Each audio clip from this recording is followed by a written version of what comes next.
Thank you for joining Discover the Sustainable Development Goals event, convened by the Conscious Fashion Campaign in collaboration with the United Nations Office for Partnerships. My name is Fiona Sinclair Scott. I'm the global editor of CNN Style, and for this session, which we're calling Cultivating Environmental and Economic Sustainability, I'm joined by Esther Sloane, Head of Partnerships, Policy and the Communications Unit for the United Nations Capital Development Fund, Noshua Watson, founder of Interwoven, and Jimmy Christopher, Group Sustainability Officer at ITL. Too often, environmental and economic sustainability has been used as idealistic buzz terminology rather than comprehensive plans of action. During this panel, our experts will offer their perspectives on how we can cultivate true long-term sustainability that delivers real results within the fashion industry. Before we get started, I would just like to ask all of my guests to do a quick round of introductions. Just tell our viewers a little bit more about who you are and what you do. Maybe if we start with Esther at the top of my screen. Great, thanks Fiona, and thank you so much to the other panelists for joining here. My name is Esther Sloane. I'm the head of Partnerships, Policy and Communications at the United Nations Capital Development Fund. We are a UN agency focused on using economics to empower the poorest countries in the world, the 47 countries known as the least developed countries. Thanks. And then Noshua maybe next. Hi, my name is Noshua Watson, and I'm the founder of Interwoven. And we're a community for sustainable business creators. And what we do is we support sustainable small businesses with sustainable business education and networking through our app. We're also a partner of the Conscious Fashion Campaign. And last but not least, Jimmy. Thanks, Esther and Noshua. Yeah, and as Esther said, thanks for joining. So I'm Jimmy Christopher. I'm Group Sustainability Officer at ITL. We're an apparel labeling manufacturing company, and I joined the company about a year and a bit ago, and we have a huge drive to become more sustainable. Obviously, we're part of the textile supply chain, which is why we're all here.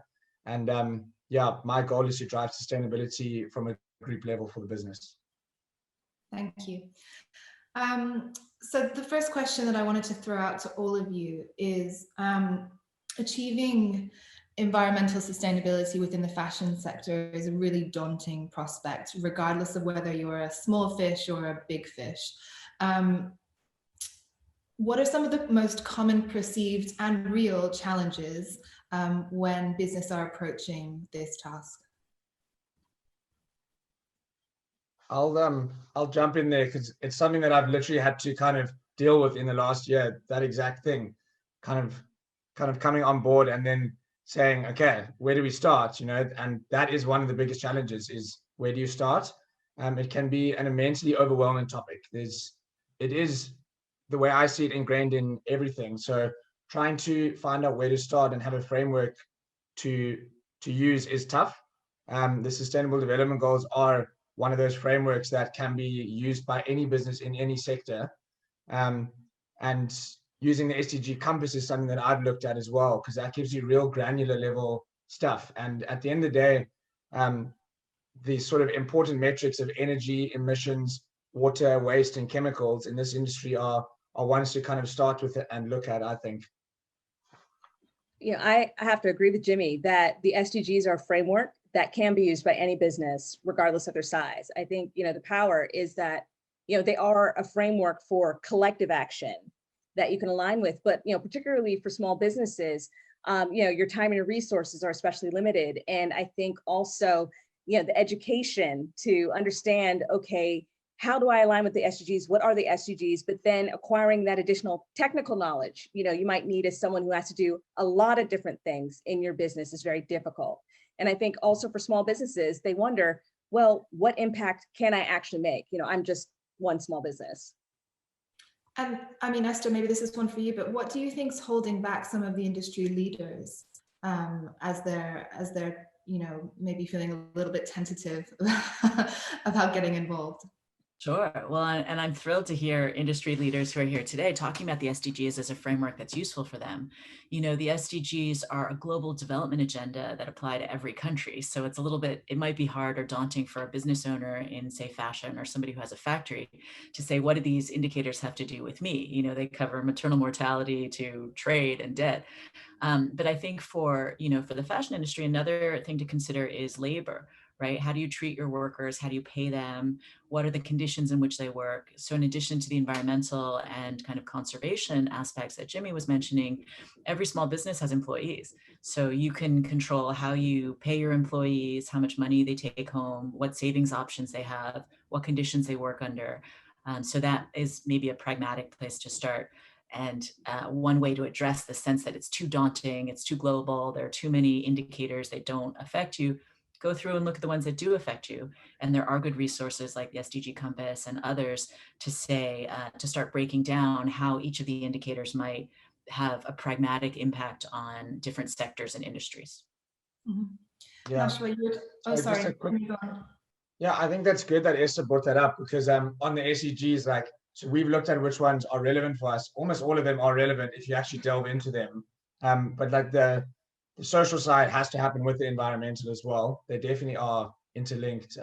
Like some of the social metrics like gender equality and fair wages as well, those have to be looked at along with the environmental. So yeah, I'm glad you brought that up as well. Yeah, I feel strongly about it as well, because I started my career doing research into working conditions in apparel factories. But I think that, you know, aside from, say, the size, perceived size of the task, I think that small businesses in particular in the fashion industry also have some advantages because they don't have as long, complex supply chains. And, you know, they're close to the source of the innovation and the creativity. And in some ways, they might be better suited to pivot or implement, you know, some of these changes that we might want to see, not just, you know, environmentally, but also in terms of, you know, business models or business conditions. Mm-hmm. Yeah, I think some of these smaller, more emerging fashion businesses are almost by their nature more sustainable. And it's really about maintaining that sustainability as they slowly grow. So I think you're right there. Jimmy, what's the sort of business case, I guess, for asking a more established, bigger company to incorporate sustainable practices into their business when really they're maybe more of a legacy company where growth has been the number one priority for so many years? How do you make a business? So in the past, I mean, the economic side of sustainability had to come first, and you didn't really have to have, like, there wasn't too much pressure to incorporate either the social or the environmental aspects of sustainability. Now none of them can coexist without the other. For me, there is obviously, there are some business cases where you can just use an economic argument to incorporate sustainability. Things like your waste reduction, for example. If you generate less textile waste, you're using your resources more efficiently. You're saving cost as well as potential things going to landfill. Also, with the emergence of textile recycling, you can often incorporate waste management systems where you get paid to sell your textile waste, which again, from an economic standpoint, purely makes sense. As well as market trends. If you aren't staying in terms of the market trend of sustainability, you can either make or break your business by gaining market share by becoming more sustainable than your competitor, or lose market share in the reverse case. So it can be used for a differentiator like that as well. And then overall, like for me, so I've always been like very much hugely passionate about the environmental side of things, and there's a huge moral aspect for it as well. Me and the CEO work very closely on this stuff, and one of the things is this is the right thing to do. If we're having an impact now, and the whole world needs to reduce impact, we have to be part of the solution. Mm-hmm. Yeah, and that leads me quite nicely on to my next question, which is really about the way that consumers think about this stuff now. There's been a real shift in consumer demand for more information around how their products are being made, who they're being made by, where they're coming from, and obviously businesses have to respond to that. So, I think we talk a lot about, the sort of buzzword for a long time was traceability, right? People wanted to be able to sort of be shown a map from a brand where it's like, this is where your shoes started in production, and then we got something from here, and then it moved there, and then it traveled all the way up to this country where you eventually bought it. I think what we're learning now is it's actually a little bit more about transparency. You can't do the traceability work unless companies are being transparent, right? So tell me a little bit about that. How can we encourage more transparency? How can we give consumers what they want, which is essentially more information? Well, I think a lot of that has to do with the quality and transparency of the supply chains, which Jimmy has addressed already. I think also there are a lot of options with respect to business models. So, for example, a model that we're really familiar with is wholesale, where a designer or fashion company might produce a lot of clothing, then sell it to the retailer, who then sell it, mark it down, but then have the right to return it back to the brand or the label. And we know that that's not economically sustainable for a lot of labels, let alone environmentally sustainable. So a lot of brands now are looking at ways to, well, how do we take back those clothes as archives that then we can maintain for our biggest fans or the people most devoted to our brand? Or how can we produce differently, say in a more circular fashion? So that way, when we sell it, the end use is already clear to the consumer. And so those are ways that you can actually build your business differently, not just your supply chain, in order to create more transparency in the full use of the product, which is another way to meet what consumers want. Mm-hmm. Yeah, I think that being transparent about the origins of your garment gives you the traceability. They're very much linked. I mean, you do want to be able to trace something along the supply chain, because for so long the supply chain has been very, very convoluted and hard to get information because of so many steps. From country to country, there's things like language barriers that even have an influence on this. And something that I heard recently that I thought was very valuable is that transparency doesn't always mean sustainability. It first means accountability, which can then in turn foster sustainability. So I think we without a doubt need the transparency, but then there also needs to be consumers and I think governments holding the brands accountable for progress on the transparency. We need to show that you are getting better, basically. Mm-hmm. Mm-hmm.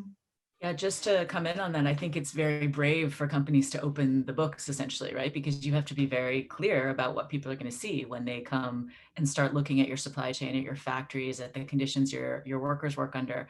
So that's a challenge to the industry is, are you ready to have people start looking at you? And if not, what do you need? What steps do you need to take to get there? Because as Jimmy said, and Noshua knows very well, the demand from consumers is moving in this direction. So if you ignore it and pretend that it's not a factor, then your product will not be chosen by those consumers who are considering these issues now as they make their product choices. Mm-hmm. Yeah. Mm-hmm. And also, I think that there is a policy, a role for policy in this as well, in that, for example, in the electronics industry, in Europe, you have legislation where when you sell something to consumers, you actually have to say, well, here's the end use. Here's how you safely and environmentally dispose of this. And there's an opportunity for that in textiles and apparel. But also, I think that in a way that we can maybe make it a bit easier on businesses by giving people, say, smaller and more visible targets, intermediate targets, rather than saying, okay, well, you need to have this certification or this logo, because that can take years to acquire, for businesses. Or, for example, a lot of, say, more socially conscious investors or funders might say, well, what's your theory of change? Well, how do you even know what a theory of change is? And so if we can have maybe smaller baby steps that are more visible or more obvious, it's a way for businesses to move in the right direction, but also, again, make it more visible to consumers. And is there work that needs to be done at a global level to help make these supply chains less convoluted? Because you're crossing border after border, you're going from one country to another. The regulation is different, and every time you cross a border, what else can be done at that global level to streamline some of that? I think one of the steps that, relates to what Noshua was just saying is, how do you give people very pragmatic benchmarks to meet? So instead of saying everyone has to be net zero water usage by tomorrow, you can say, hey, here are the benefits, as Jimmy was saying earlier, here are the pragmatic benefits to your business case for saving water, recycling textiles, paying fair wage. An example from UNCDF is that when we've been working to digitize the payment stream to garment workers in Bangladesh. Most of the factory owners in Bangladesh still pay their workers in cash, but we've been trying to build systems where the garment workers can get their payments as digital payments on their phone, and that helps them access savings and credit products. It also helps them keep their wages, because in cash, many of the young women would have to go home and give all their money to their families. So when COVID hit, the government issued a stimulus payment for garment workers, and they mandated that the entire garment industry set up digital payments in 2 months. So it was a very short time frame, but then it got all of these workers with digital bank accounts. And now for businesses, there's more transparency, less waste, less corruption. It helps, with worker retention. So there are all these very pragmatic steps that, even in the absence of government policy, maybe not every government will say this, but you can go to businesses and say, hey, here are the very real benefits of doing something like digitizing your value chain or reducing your water usage. Maybe you should consider it.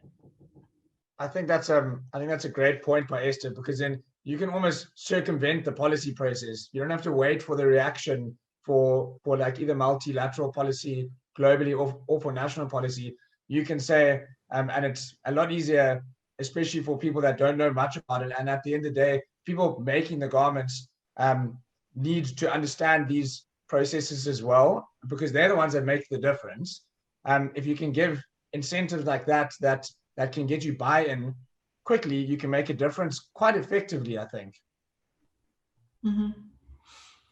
I just want to bring it back to the consumers again. I think a lot of consumers associate sustainable products with expensive products. And given that we're going headfirst into a global financial recession, how can brands maintain their sustainability goals, keep selling products to people, whilst also working to more accessible prices at the same time? So I'll quickly jump in on that, because I feel like it does link back to what I was saying earlier about the resource efficiency case. I mean, it is quite a difficult question, that how do you become more sustainable but have a garment that's the same price as some of the fast fashion stuff? And that's been one of the more like relevant questions, and that people have been trying to find a proper answer for. Sometimes the cost of a sustainable material might be more because of things like certifications and things like that do cost pretty significant amounts of money. But also now, where people are designing clothes that are more sustainable, that have a longer lifespan, the perceived cost up front may be higher, but over the full lifespan of the garments might actually not be as bad as you think. But again, that does make it a bit inaccessible, and no one wants to make fashion accessible for some people and inaccessible for marginalized people. It would be great for it to be something open to everyone. So there are some regulations that aim to do this, things like carbon tax, because the overall cost of that garment doesn't take into account the external factors from an environmental standpoint. So in environmental economics, you have your environmental externalities. Those aren't on the price of the garment. But so there are some regulations that help to try and improve that. But in terms of trying to answer the question, like what can you do? I think you can look at not what you make, but how you make it. So you don't necessarily have to swap from a polyester shirt to an organic cotton one, because that could be a huge leap in cost. But if you change the way that you make the shirt, you can become more resource efficient, and that shirt then could be, you use less kilowatt hours or less carbon emissions or less water per shirt. That's still becoming more sustainable. I think sustainability is definitely, when you're trying to implement it into like a manufacturing into a business, it is definitely continuous improvement. Small changes do add up to something significant at the end of the day. Mm-hmm. No, I do think it is a big challenge. And I think, Jimmy makes a good point about not having to make too big a leap in terms of your technical capabilities or what you do with your supply chains, because that's very daunting. On the other hand, the fashion industry is inherently creative. And I think that if you think about different ways that you can, give consumers the same experience or the same feel, even if it's with, different materials or in different ways. There's a real opportunity. And so there are different ways to approach that, say from a business model perspective, rather than thinking of sustainability as, oh, doing less, or, oh, I have to give up this, or I just have to buy fewer things, but they're more expensive. It's, are there ways to, say, increase wearability or frequency of wear? So for example, you could then bundle one item with another item. So actually, if these two items, match, are more durable, or you're more likely to wear them, that's actually, a bigger average order for the brand, but you're also increasing, the environmental sustainability and value to the customer.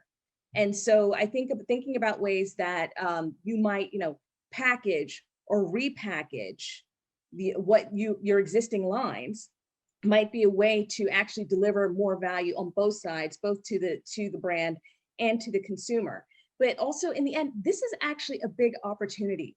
Aside from the fact that a lot of people are suffering, a lot of businesses are suffering, if this is a great opportunity to look at what does your brand offer? Because if you can show people a way to express themselves and how your brand can help them live out their dreams, in a time like this, then I think that the sky's the limit for when, things do eventually get better. Mm-hmm. Mm-hmm. Yeah, I would agree that the conversation has to shift, right? So instead of just pure cost, there has to be a discussion of value. So, a beautifully made garment will be less or will be more expensive than a cheaply made garment. But the idea is that you will keep it longer and wear it more. And then over time, that probably has more value to you than a t-shirt that you bought for $3. So part of the discussion around the SDGs, there's an SDG called Sustainable Consumption and Production, which is about how do we as a planet consume things, live, enjoy the standard of living that developed societies have come to enjoy within the boundaries of the planet. Like, how do we actually make ourselves, still have a place to stay on this planet? And I think fashion has a challenge because so much of fashion is about change, right? New styles, new seasons, things like that. But then how do you re-educate the consumer in fashion in the same way that we are having to re-educate investors to say the price of your stock is not just the price of your stock. Like, the price of that oil company stock does not take into account all the environmental degradation they're doing by doing extractive industry. So there are now pushes in investing to say, how do you account for the holistic impact of that company on the world, including environmental and social externalities that in the past have been free because they haven't been counted in.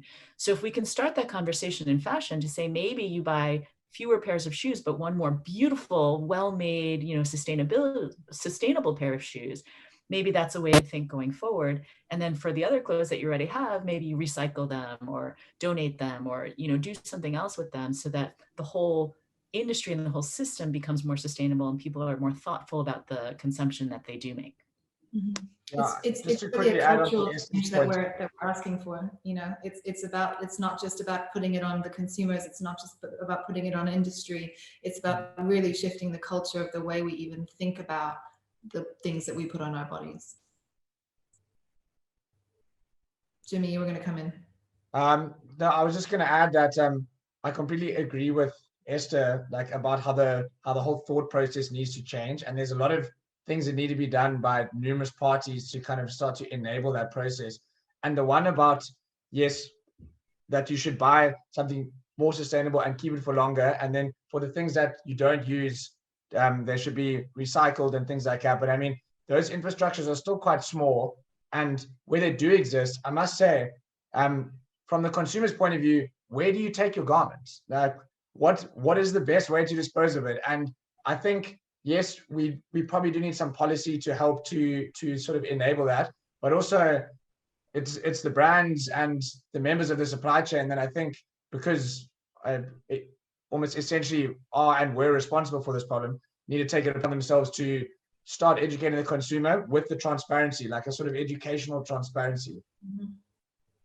But I also think that presents an opportunity. Yes. Because particularly if you have an existing business and you're finding that actually for our consumers, they don't know where to recycle or reuse our product. Actually, that's an opportunity. Or maybe making that easier for other brands to do alongside us. I think that there's so much room for creative thinking and new offers. I mean, I wonder whether, you know, another space that really needs to grow and develop is the kind of mending and repairs industry, right? You know, we used to be, depending on what country you are coming from or what culture you're in, you know, there used to be a really strong tailoring culture. You know, people would have a tailor, they would take their things to be made, to be mended. That's faded away in many societies. But it feels as though that's something that needs to come back, and there's business to be had there. So I think you do see that emerging, where you have companies now that specialize in taking back garments at volume and repairing them, and then reselling them on behalf of the brands. Because also, I think even major luxury brands have realized, actually, why are the people selling these items secondhand the ones reaping the benefit?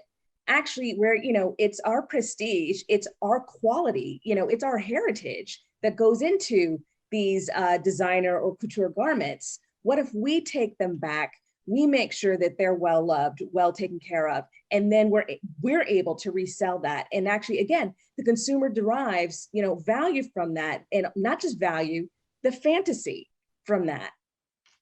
Yeah, there's another business case for designing more sustainable garments as well, purely from an economic standpoint.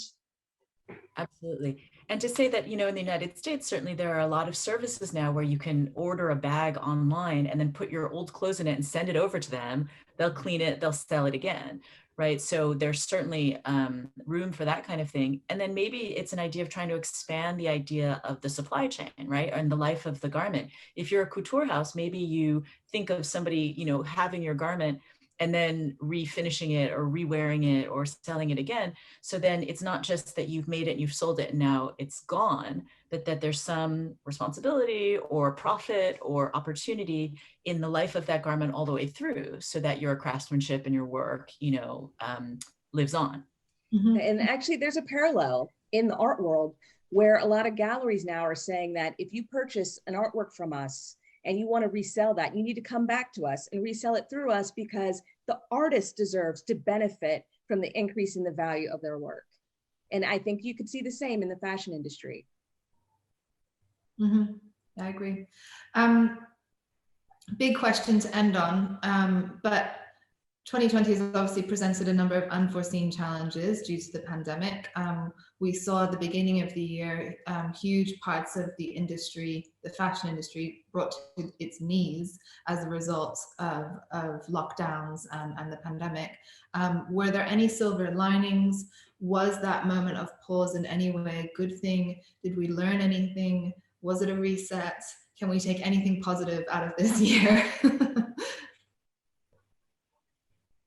I can start on that one. We saw a silver lining in the push to digitize payments. So both governments and corporations found that, you know, really in a crunch time, they had to make very quick decisions. So in Bangladesh, we saw that for factories that make digital payments, there was a drop in the percentage of women who gave their paychecks over to their husbands. So from nearly half, 43%, to 25%. Women took their, you know, paychecks, gave the whole thing to their husband. It was a 53% improvement in time spent on payments for back office teams, and suppliers saw less fraud, less corruption, less theft, and they could better track adherence to labor standards and decent wage requirements. So sometimes you need a real shock to the system to make people do new things. And this was that kind of shock to the system. So when you think about, you know, how you've lived through a shock, how do you prepare for the next one? One of the biggest things you need to build is resiliency in your business. And so if you are employing garment workers or you have factories, digitization can help you be ready for the next shock. So that was one thing that we would take away as a silver lining. Yeah, just to jump in on Esther's point, and I like that you use the word resilience, because it's also so linked to like climate change, and like there's like businesses need to be resilient in the same way that we have to build systems that are resilient.